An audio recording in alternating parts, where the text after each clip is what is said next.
Bismillahirrahmanirrahim. Assalamu alaikum. Second year chemistry, lecture 10, chapter 19, basis of organic chemistry.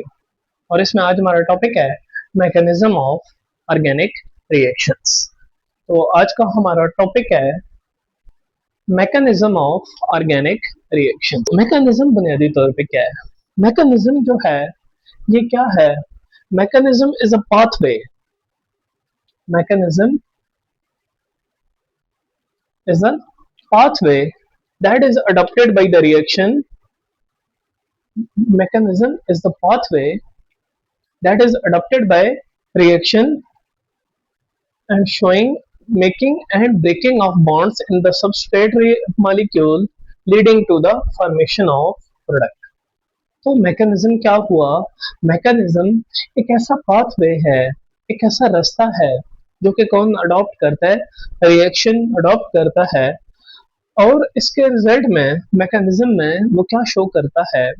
Mechanism में breaking and making of bonds in the substrate के जो आपका substrate molecule है उसमें जो bonds की मेकिंग होती है और ओल्ड बॉन्ड्स की ब्रेकिंग होती है और इंटरमीडिएट फॉर्मेशन होती है, तो वो सारी चीजें कहाँ पे शो होती हैं? रिएक्शन के मैकेनिज्म में। और इन स्टेप्स से होते हुए जो आपका रिएक्टेंट है या आपका सबस्ट्रेट मॉलिक्यूल है वो किधर क्या बनाता है? फिर प्रोडक्ट बनाता है। तो इन सारे स्टेप्स का जो मजमूआ है, 2 स्टेप्स का, 3 का, 4 का, 5 का, 10 का, इन सारे स्टेप्स का जो मजमूआ है जिसमें ओल्ड बॉन्ड्स टूट रहे हैं और न्यू बॉन्ड्स बन रहे हैं और इंटरमीडिएट बन रहे हैं और वो यूटिलाइज हो रहे हैं। तो इन सारे स्टेप्स में जो कुछ हो रहा है वो सारा का सारे स्टेप्स जो हैं वो क्या कहलाते हैं? इस रिएक्शन का पाथवे कहलाते हैं या रिएक्शन का मैकेनिज्म कहलाते हैं। तो मैकेनिज्म आपको इनसाइट देता है किसी केमिकल रिएक्शन की कि केमिकल रिएक्शन किन किन स्टेप्स से होके गुजरता है या एक रिएक्टेंट किन किन स्टेप से होके प्रोडक्ट में कन्वर्ट होता है। तो depending upon the types of reactant molecules और reagents, mechanism is divided into 2 टाइप्स। और वो 2 टाइप्स कौन कौन सी हैं? एक है फ्री रेडिकल मैकेनिज्म और दूसरे हैं आयोनिक और polar mechanism. Free radical mechanism में जाहिर है कौन इन्वॉल्व होगा? फ्री रेडिकल्स इन्वॉल्व होंगे। और जो आयोनिक और पोलर मैकेनिज्म है वहां पे आपकी अटैकिंग स्पीशीज जो होगी वो कोई पोलर रिएजेंट होगा, न्यूक्लियोफाइल हो सकता है, इलेक्ट्रोफाइल हो सकता है। तो इन रिएक्शन मैकेनिज्म को हम आयोनिक या पोलर मैकेनिज्म कहते हैं। तो चलें हम स्टार्ट करते हैं फ्री रेडिकल मैकेनिज्म से। फ्री रेडिकल मैकेनिज्म क्या इन्वॉल्व करते हैं? They involve homolytic bond fission, they involve homolysis और होमोलिटिक बॉन्ड फिशन। जब होमोलिटिक बॉन्ड फिशन होती है तो बॉन्ड सेंटर से टूटता है और दोनों एटम्स एक एक इलेक्ट्रॉन लेके जाते हैं, जिसके रिजल्ट में क्या होगा? फ्री रेडिकल्स और फॉर्म। जिसके रिजल्ट में क्या बनेंगे? फ्री रेडिकल्स बनते हैं जो कि फ्री रेडिकल रिएक्शंस करवाते हैं या उनको कैरी आउट करते हैं। फॉर एग्जांपल ये रिएक्शंस आपने फर्स्ट ईयर में भी देखा था, CH4 plus Cl2 diffuse light में ये रिएक्शन जो है वो क्या बनाता है? CCl4 बनाता है और HCl बनाता है, लेकिन इस तरह एक स्टेप में नहीं बल्कि बहुत सारे स्टेप से गुजर कर क्या बनती है? ये प्रोडक्ट बनती है। In this reaction Cl free radical और प्रोड्यूस्ड। ये जो दिया गया रिएक्शन है इसमें क्लोरीन फ्री रेडिकल प्रोड्यूस होते हैं। कौन से स्टेप में? सबसे पहला स्टेप जिसको हम क्या नाम देते हैं? Initiation step. इनिशिएशन स्टेप में एक सब्सटेंस पे अल्ट्रावायलेट लाइट या डिफ्यूज लाइट या डायरेक्ट सनलाइट पड़ती है तो वो मॉलिक्यूल सेंटर से ब्रेक होता है और क्या प्रोड्यूस करता है? फ्री रेडिकल्स प्रोड्यूस करता है। अब ये फ्री रेडिकल्स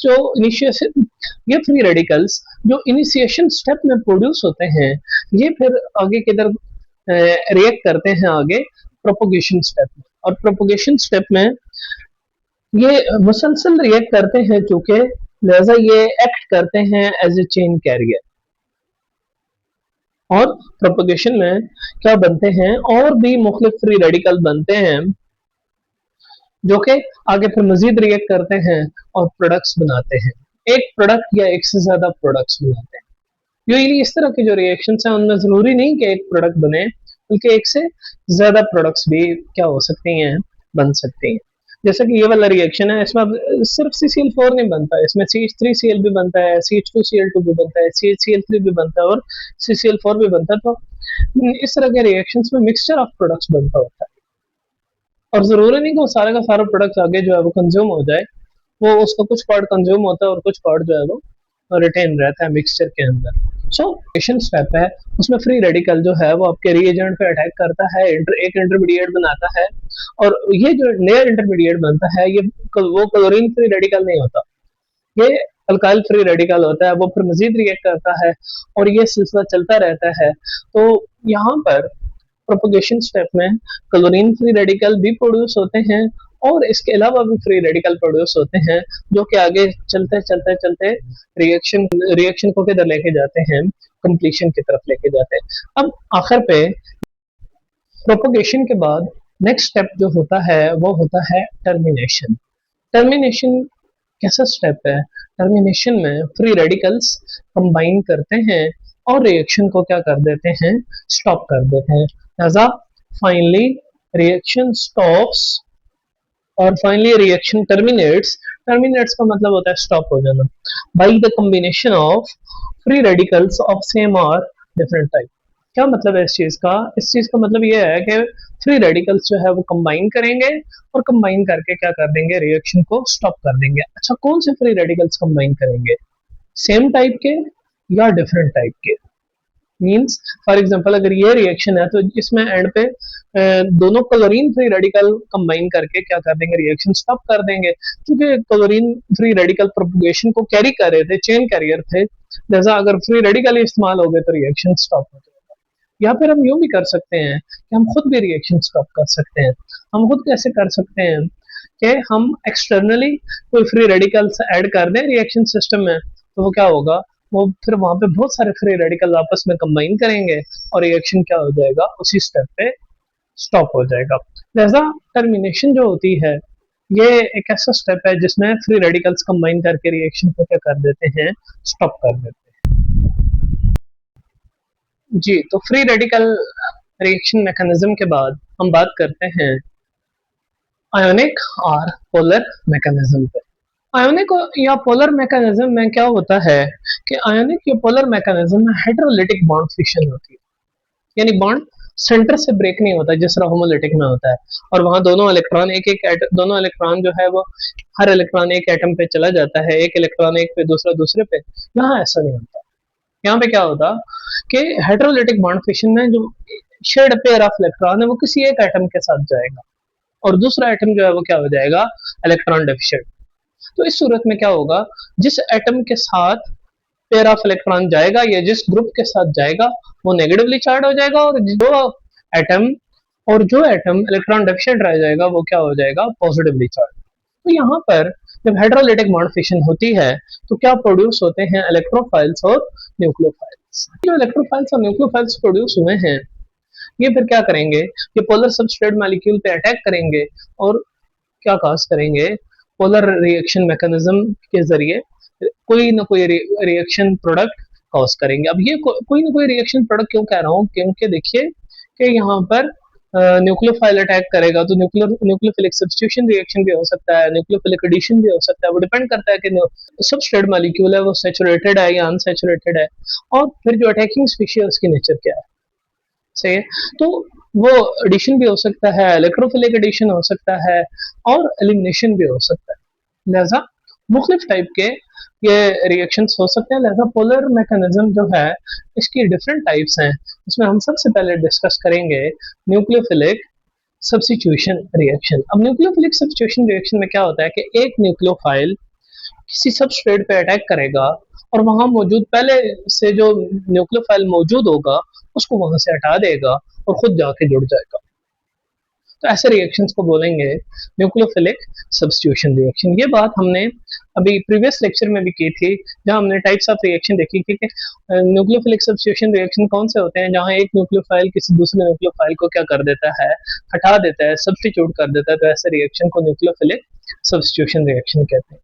तो यहाँ पर भी क्या होगा कि एक न्यूक्लियोफाइल अटैक करेगा किस पे, सैचुरेटेड इलेक्ट्रोफिलिक कार्बन पे, और क्या करेगा, उसको वहां से सब्स्टिट्यूट कर देगा, हटा देगा, और जो लीव करके जाएगा, जिसको हटाएगा, उसको क्या बोलेंगे, लीविंग ग्रुप। फॉर एग्जाम्पल हमारे पास ये OH नेगेटिव जो है ये एक न्यूक्लियोफाइल है, और ये CH3Br ये हमारा सबस्ट्रेट मालिक्यूल है, यानी जिस पे न्यूक्लियोफाइल ने अटैक करना है। और यहाँ पर अब देखिए ब्रोमीन जो है वो क्या होता है, मोर इलेक्ट्रोनेगेटिव, तो ये पार्शियल नेगेटिव चार्ज कैरी करेगा, जबकि कार्बन जो है वो क्या कैरी करेगा, पार्शियल पॉजिटिव चार्ज। अब इस पार्शियल पॉजिटिव चार्ज की वजह से कार्बन क्या हो गया है, इलेक्ट्रोफिलिक कार्बन हो गया, या इलेक्ट्रोफिलिक सेंटर बन गया, क्योंकि इसमें पार्शियल पॉजिटिव चार्ज आ गया। और ये जो मॉलिक्यूल है इसका नाम क्या है, ब्रोमोमीथेन, यानी सबस्ट्रेट मॉलिक्यूल कौन है, ब्रोमोमीथेन, और उसमें इलेक्ट्रोफिलिक कार्बन या इलेक्ट्रोफिलिक सेंटर कौन है, ये वाला कार्बन। अब न्यूक्लियोफाइल कहाँ अटैक करेगा, इलेक्ट्रोफिलिक कार्बन पे। इस केस में न्यूक्लियोफिलिक सब्स्टिट्यूशन रिएक्शन में न्यूक्लियोफाइल कहाँ अटैक करेगा, सैचुरेटेड इलेक्ट्रोफिलिक कार्बन पे। और जब ये अटैक होगा तो देखिए क्या होगा, एक इंटरमीडिएट बनेगा। और ये इंटरमीडिएट क्या शो कर रहा है, ये इंटरमीडिएट ये शो कर रहा है कि OH जो है वो अपना कार्बन के साथ बॉन्ड डेवलप कर रहा है। ये जो न्यूक्लियोफाइल है वो इस इलेक्ट्रोफिलिक कार्बन के साथ क्या कर रहा है, बॉन्ड डेवलप कर रहा है। और कार्बन का जो ऑलरेडी न्यूक्लियोफाइल जुड़ा था ब्रोमीन, उससे बॉन्ड क्या हो रहा है, ब्रेक हो रहा है। और फिर ये इंटरमीडिएट जब प्रोडक्ट में कन्वर्ट होता है तो OH अपना बॉन्ड कंप्लीटली डेवलप कर लेता है, और Br जो है वो क्या कर जाता है, लीव कर जाता है। लेकिन ये याद रखिएगा कि ब्रोमीन जब लीव करेगा तो ये दोनों इलेक्ट्रॉन लेके लीव करेगा, यानी Br नेगेटिव बनेगा। और ये जो Br नेगेटिव है इसको क्या बोलते हैं, लीविंग ग्रुप। और ये जो प्रोडक्ट बनी है ये कैसी प्रोडक्ट है, कि एक ऐसी प्रोडक्ट जिसमें एक न्यूक्लियोफाइल ने किसी दूसरे को हटा दिया है, तो क्या हुआ है, सब्स्टिट्यूशन हुई है। ये प्रोडक्ट क्या है, सब्स्टिट्यूशन प्रोडक्ट है। अब इस प्रोडक्ट का नाम क्या है, मेथानॉल। देखिए बुनियादी तौर पे यहाँ पे क्या हुआ है, अल्काइल हेलाइड मॉलिक्यूल जो है वो किस में चेंज हो गया, अल्कोहल में चेंज हो गया। या हेलो अल्केन जो है वो किस में चेंज हो गया, अल्कोहल में, क्योंकि जो न्यूक्लियोफाइल आके अटैच हुआ है तो यहाँ पे फंक्शनल ग्रुप चेंज हो गया है। और COH फंक्शनल ग्रुप किसका होता है, अल्कोहल का होता है। और यहाँ CBr फंक्शनल ग्रुप जो था वो क्या था, वो हेलो अल्केन्स या अल्काइल हेलाइड्स का फंक्शनल ग्रुप होता है। लिहाजा अब ये आपकी क्या है, substitution product methanol, Br negative leaving group, OH negative nucleophile है, और ये वो सबस्ट्रेट मॉलिक्यूल है जिसमें न्यूक्लियोफाइल क्या करता है, अटैक करता है। अब एक सवाल और है कि कब न्यूक्लियोफिलिक सब्स्टिट्यूशन रिएक्शन सक्सेसफुल होंगे या हो जाएंगे, और कब नहीं होंगे। देखिए यहाँ दो चीजें बड़ी जरूरी हैं। एक तो ये कि जो अटैकिंग न्यूक्लियोफाइल है वो इस ऑलरेडी अटैच न्यूक्लियोफाइल से स्ट्रांग हो, और दूसरा ये जो ग्रुप लगा है ये कैसा हो, ये गुड लिविंग हो। जब ये दोनों चीजें होंगी तो फिर क्या होगा, फिर बहुत आसानी के साथ न्यूक्लियोफिलिक सब्स्टिट्यूशन रिएक्शन हो जाएंगे। लेकिन अगर ऐसा हुआ कि जो अटैकिंग स्पीशी है वो इतना स्ट्रांग न्यूक्लियोफाइल नहीं है, और जो ऑलरेडी अटैच न्यूक्लियोफाइल है वो बैड लिविंग ग्रुप भी है, तो फिर उस सूरत में ये न्यूक्लियोफिलिक सब्स्टिट्यूशन रिएक्शन होने के चांस जो है वो क्या होंगे, मिनिमम होंगे, कम होंगे, या हो सकता है बिल्कुल ही ना हो।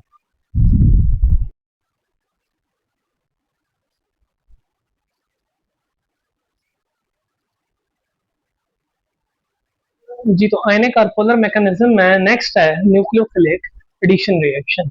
अब ये जो न्यूक्लियोफिलिक एडिशन रिएक्शंस हैं, यहाँ पर न्यूक्लियोफाइल जो है वो अटैक करेगा अनसैचुरेटेड इलेक्ट्रोफिलिक कार्बन पे ऑफ कार्बोनाइल कंपाउंड, और क्या देगा, एडिशन प्रोडक्ट देगा। देखिए अब Cn नेगेटिव जो है ये क्या है, ये एक न्यूक्लियोफाइल। Cn नेगेटिव जो है ये क्या है, न्यूक्लियोफाइल है। और इस कंपाउंड का ये जो कार्बन है, C डबल बॉन्ड वाला कार्बन, ये कैसा सेंटर है, इलेक्ट्रोफिलिक सेंटर या इलेक्ट्रोफिलिक कार्बन है। अब इस इलेक्ट्रोफिलिक कार्बन पे साइनाइड अटैक करेगा, Cn नेगेटिव अटैक करेगा। और Cn नेगेटिव जब अटैक करेगा तो ये डबल बॉन्ड टूट जाएगा और एक पेयर ऑफ इलेक्ट्रॉन ओ पे शिफ्ट हो जाएगा। तो ये Cn नेगेटिव तो कार्बन से बॉन्ड बना लेगा, लेकिन ये डबल बॉन्ड टूटेगा, एक सिंगल क्या रह जाएगा, सिंगल बॉन्ड, और पेयर ऑफ इलेक्ट्रॉन ओ पे शिफ्ट होगा तो क्या वो क्या हो जाएगा, नेगेटिवली चार्ज। ये आप क्या लीजिए कि ये इंटरमीडिएट बना है। ये इंटरमीडिएट क्या करेगा, ये मजीद HCN से रिएक्ट करेगा, और HCN से ये वो नेगेटिव प्रोटॉन ले लेगा, क्या बनाएगा, CnCHOH CH3 प्लस Cn। अब ये जो प्रोडक्ट है ये क्या है, ये एडिशन प्रोडक्ट है। एडिशन प्रोडक्ट क्यों है? क्योंकि इस कंपाउंड का अनसैचुरेटेड ग्रुप जो है वो खत्म हो गया है और उसकी जगह क्या ऐड हो गया है, साइनाइड भी ऐड हो गया है और साथ O के साथ H भी ऐड। लिहाजा ये क्या है, ये न्यूक्लियोफिलिक एडिशन रिएक्शन है। अब न्यूक्लियोफिलिक एडिशन में क्या होगा कि जब न्यूक्लियोफाइल अटैक करेगा अनसैचुरेटेड इलेक्ट्रोफिलिक कार्बन पे, तो उसकी अनसैचुरेशन खत्म हो जाएगी और वो न्यूक्लियोफाइल ऐड होगा और साथ में जब पाई बॉन्ड टूटेगा और वो नेगेटिवली चार्ज होगा तो वो नेगेटिव जो है वो अपने साथ जो है वो क्या अटैच करेगा, प्रोटॉन अटैच करेगा या कोई इलेक्ट्रोफिलिक सेंटर अटैच करेगा। तो यहाँ पर ये ओ नेगेटिव जो है वो HCN से प्रोटॉन ले लेगा तो क्या बन जाएगा, OH बन जाएगा। अब ये देखिए इसका नाम कैसे लिखा है, 1 2 3। चूंकि ये नाइट्राइल कंपाउंड है तो हम यहाँ से नंबरिंग शुरू करेंगे। 1 2 3। टू पे क्या लगा है, OH, तो 2 हाइड्रोक्सी। अब 3 कार्बन की चेन है तो प्रोपेन, और ई नहीं डालना प्रोपेन का, यहाँ जगह कम थी तो मैंने आगे नीचे लिख दिया 2 हाइड्रोक्सी प्रोपेन नाइट्राइल। इस कंपाउंड का आयोपैक नाम क्या है, 2 हाइड्रोक्सी प्रोपेन नाइट्राइल। इसके बाद हमारे पास है इलेक्ट्रोफिलिक एडिशन। अब यहाँ पर भी क्या होगा, मॉलिक्यूल एड अप होगा और प्रोडक्ट क्या बनेगी, एडिशन। इससे पहले न्यूक्लियोफिलिक सब्स्टिट्यूशन में सब्स्टिट्यूशन प्रोडक्ट बन रही थी, लेकिन यहाँ न्यूक्लियोफिलिक एडिशन में भी एडिशन प्रोडक्ट बनेगी और इलेक्ट्रोफिलिक एडिशन में भी क्या बनेगी, एडिशन प्रोडक्ट। अब यहाँ पर इलेक्ट्रोफिलिक एडिशन रिएक्शंस में क्या होगा कि इलेक्ट्रोफाइल अटैक करेगा कहाँ पर, इलेक्ट्रॉन रिच पोजीशन यानी न्यूक्लियोफिलिक सेंटर पे। अब न्यूक्लियोफिलिक सेंटर कौन सा होता है, जहाँ जो कोई पोजीशन नेगेटिवली चार्ज हो, और अगर नेगेटिवली चार्ज ना हो तो वहां पर मॉलिक्यूल के अंदर किसी पोजीशन पे डबल बॉन्ड या ट्रिपल बॉन्ड हो, तो जहां पर डबल बॉन्ड या ट्रिपल बॉन्ड होगा वहां इलेक्ट्रॉन डेंसिटी ज्यादा होगी, और इलेक्ट्रॉन डेंसिटी ज्यादा होगी तो वहां इलेक्ट्रोफाइल अटैक करेगा। HBr जो है वो आपको पता है स्ट्रॉन्ग एसिड है, ये बढ़िया आसानी से आयोनाइज होके क्या प्रोड्यूस करता है, H पॉजिटिव आयन, और ये H पॉजिटिव आयन जो है वो एक्ट करेगा एज ए इलेक्ट्रोफाइल। ये अटैक करेगा यहाँ पे इस न्यूक्लियोफिलिक सेंटर पे, डबल बॉन्ड खत्म हो जाएगा, ये H इस कार्बन से अटैच हो जाएगा, क्या बनाएगा, CH3CH2 पॉजिटिव। अब ये क्या है, ये कार्बोकैटायन बना है, और जब ये बॉन्ड टूटेगा H और Br का तो Br नेगेटिव जो है वो सेपरेट हो जाएगा। ये वाला जो स्टेप है इसमें Br negative CH2 positive pay ये जो इंटरमीडिएट बना है उस पर अटैक करेगा और क्या हो जाएगा, Br नेगेटिव इस CH2 के साथ बॉन्ड बना लेगा, और ये जो प्रोडक्ट बनेगी वो क्या बनेगी, ब्रोमो इथेन। अब इसमें आप देखिए कि ये जो आपका अनसैचुरेटेड मॉलिक्यूल था इथेन, इस इथेन में H भी ऐड हो गया है और Br भी ऐड हो गया है, तो ये बुनियादी तौर पे इथीन में HBr की एडिशन है। ये स्टेप मैंने फालतू लिखा है, उसकी वजह यह है कि मैंने डायरेक्ट जो है वो Br ऐड नहीं किया, बल्कि इंटरमीडिएट बना के अगले स्टेप में जो है वो ब्रोमीन का अटैक करवा के ब्रोमीन को भी उस मॉलिक्यूल में या इंटरमीडिएट में ऐड करवाया है। इथीन में या किसी कोई भी अनसैचुरेटेड मॉलिक्यूल है उसमें एडिशन जो होगी हेटेरो मॉलिक्यूल की, वो क्या होगी, इलेक्ट्रोफिलिक एडिशन रिएक्शन होगा। जी, तो आयनिक और पोलर मैकेनिज्म में लास्ट पे है एलिमिनेशन रिएक्शन। एलिमिनेशन रिएक्शंस में क्या होता है कि टू एटम और ग्रुप ऑफ एटम्स जो है वो रिमूव किए जाते हैं from two adjacent carbon atoms. दो एडजेसेंट कार्बन एटम से दो एटम या ग्रुप ऑफ एटम जो है वो क्या किए जाते हैं, रिमूव किए जाते हैं। यूजुअली तो टू एटम से रिमूव किए जाते हैं, या आप यूं कह लेंगे दो ग्रुप से रिमूव किए जाते हैं। तो इसके रिजल्ट में क्या होता है कि जब ये एटम्स या ग्रुप्स रिमूव किए जाते हैं तो एलिमिनेशन रिएक्शंस कैसे होते हैं, एलिमिनेशन रिएक्शंस में क्या किया जाता है, टू एटम्स या ग्रुप्स रिमूव किए जाते हैं from two adjacent carbon atoms. दो साथ साथ कार्बन एटम से जो दो कार्बन लगातार होते हैं उनको बोलते हैं एडजेसेंट कार्बन एटम्स। तो टू एडजेसेंट कार्बन एटम से टू एटम्स और ग्रुप्स जो है वो क्या किए जाते हैं, रिमूव किए जाते हैं। और जब इन एटम्स या ग्रुप्स को रिमूव किया जाता है तो जो प्रोडक्ट बनती है उसमें क्या आ जाता है, डबल और ट्रिपल बॉन्ड आ जाता है। तो इस तरह से जो प्रोडक्ट होती है उसको हम बोलते हैं एलिमिनेशन प्रोडक्ट, क्योंकि यहाँ पर हम टू एटम्स को क्या कर रहे होते हैं, उस मॉलिक्यूल से निकाल रहे होते हैं, रिमूव कर रहे होते हैं, एलिमिनेट कर रहे होते हैं। जैसा कि ये OH नेगेटिव जो है, ये OH नेगेटिव अटैक करेगा इस प्रोटॉन पे, तो ये वाला पेयर ऑफ इलेक्ट्रॉन यहाँ शिफ्ट करेगा, क्या बनेगा डबल बॉन्ड। तो ये ब्रोमीन दोनों इलेक्ट्रॉन लेके निकल जाएगा Br नेगेटिव के तौर पे, और ये बॉन्ड जब यहाँ शिफ्ट करेगा तो क्या बन जाएगा CH2 डबल बॉन्ड CH2, और OH ने जो प्रोटॉन निकाला था तो वो क्या बनाएगा वाटर। अब सवाल ये है कि हमने थोड़ी देर पहले OH नेगेटिव का अटैक कराया था, और हमने अटैक करवाया था इलेक्ट्रोफिलिक कार्बन पे, तो यहाँ पे भी तो इलेक्ट्रोफिलिक कार्बन है। तो देखिए यहाँ पर बात यह है कि OH नेगेटिव कौन सा है, वहां OH नेगेटिव हम यूज करेंगे एक्वस, जो बिहेव करेगा एज ए न्यूक्लियोफाइल। लेकिन यहाँ जो OH नेगेटिव है, आयंस हैं, ये अल्कोहलिक मीडियम में होंगे। अब ये अल्कोहलिक मीडियम में जो OH यूज करेंगे, ये एज ए न्यूक्लियोफाइल एक्ट नहीं करेंगे, इंस्टेड ये OH नेगेटिव बिहेव करेंगे एज ए बेस। अब बेस जो है वो इलेक्ट्रोफिलिक कार्बन पे अटैक नहीं करता, बेस जो है वो इलेक्ट्रोफिलिक कार्बन पे अटैक नहीं करता, बल्कि बेस जो है वो किस पे अटैक करता है, प्रोटॉन्स पे अटैक करता है ना। ये OH नेगेटिव बेस ने यहाँ से प्रोटॉन पे अटैक किया और क्या बना दिया, वाटर बना दिया। तो ये वाला जो पेयर ऑफ इलेक्ट्रॉन है वो इनसाइड शिफ्ट हुआ, तो क्या बना CH2 double bond CH2। Ethane elimination product है जो कि, और साइड प्रोडक्ट में वाटर बनेगा, Br नेगेटिव बनेगा। अब यहाँ पे डिपेंड करता है कि हम कौन सा बेस यूज कर रहे हैं, NaOH यूज कर रहे हैं तो NaBr बन जाएगा, KOH यूज कर रहे हैं तो KBr बन जाएगा।